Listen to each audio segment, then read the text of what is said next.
Comme tous les jeudis dans le monde aujourd'hui, nous parlons santé et c'est avec Mohamedou Oumfa. Il est l'un des présentateurs de l'émission Votre santé, votre avenir. Mohamedou Oumfa, bonsoir. Bonsoir John. Merci d'être venu. Aujourd'hui, l'actualité santé en Afrique, on va dire, hein, c'est Ebola qui sévit en ce moment en République démocratique du Congo. Mais il faut dire que le contexte social, les croyances et les attitudes des uns et des autres favorise le risque d'Ebola et de la propagation de l'épidémie. Tout à fait, John. Il y a encore des gens en RDC qui ne comprennent pas que l'on est dans un contexte d'une épidémie et qu'il s'agit d'une maladie extrêmement contagieuse et mortelle. Isoler le malade est l'une des premières mesures pour éviter la propagation de la maladie. Malheureusement, il y a des gens qui ne le comprennent pas et on a par exemple appris qu'entre le dimanche 20 et le mardi 22 mai, 3 patients ont quitté de leur propre gré la zone d'isolation de l'hôpital de Ouangata. Le premier patient, qui était sur le point d'être guéri, a quitté l'hôpital dimanche soir. Les 2 autres personnes ont quitté la structure avec leur famille dans la nuit du 21 au 22 mai. L'un d'entre eux est décédé à son domicile. Le deuxième a été ramené au centre et il est décédé. L'hospitalisation n'étant pas forcée, certains malades peuvent quitter le centre et contaminer les autres, toujours dans le contexte des soins hospitaliers. Il faut dire que les agents de santé sont parmi les plus exposés au risque d'infection. D'ailleurs, il faut signaler qu'un membre du personnel soignant est déjà décédé. C'est pourquoi il est recommandé à ces personnels de porter les équipements de protection individuelle et d'appliquer les mesures de prévention et de contrôle de l'infection lorsqu'ils s'occupent des patients.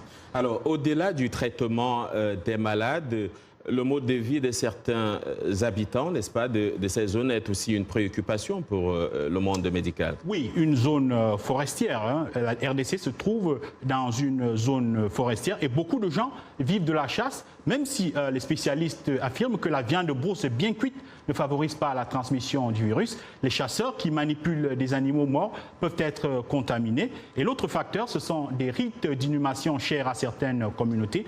Enterrer un proche dans le respect des croyances, c'est bien, mais dans un contexte épidémique, surtout pour les cas suspects au virus Ebola, il faut faire très attention. Selon les spécialistes, la charge virale reste très élevée après le décès, de la sorte que les corps de ceux qui sont morts de cette maladie ne doivent pas être manipulés par des personnes, ils doivent être manipulés par des personnes qui portent un équipement de protection individuelle et précision importante, ils doivent être enterrés immédiatement. Enfin, même ceux qui sont guéris peuvent transmettre la maladie. Théoriquement, les personnes ayant guéri sont susceptibles de transmettre le virus par voie sexuelle sur une période allant de plusieurs mois à plusieurs années. Il continue de représenter à cet effet un risque et c'est tout l'intérêt de la campagne de vaccination qui se déroule actuellement et qui cible les personnes exposées, leurs contacts et les contacts de leurs contacts. Alors, vous parlez de vaccination. Pour terminer, parlons justement de ce vaccin dont on parle. C'est un vaccin expérimental. Est-ce que son efficacité a été prouvée? C'est un vaccin jugé sûr pour une utilisation chez l'homme, selon l'Organisation mondiale de la santé. C'est un vaccin qui avait d'ailleurs été testé en 2015 en Guinée et son efficacité a été prouvée. Le ministre congolais de la Santé a lui aussi rassuré que c'est un vaccin qui est juste en attente de commercialisation. Écoutez le témoignage que nous avons recueilli depuis Kinshasa. C'est un vaccin qui est au stade 3B des essais cliniques. Le vaccin 3B, ça veut dire que c'est un vaccin qui a démontré son efficacité. Donc l'efficacité ne doit plus être prouvée. Toutes les personnes qui ont été vaccinées en période d'incubation ne développent pas la maladie. Et donc 3B, c'est un vaccin dont l'efficacité est prouvée, mais qui est en attente d'autorisation de commercialisation.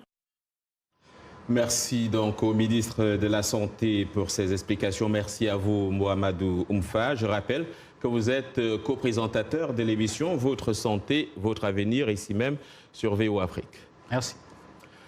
En Guinée, c'est un constat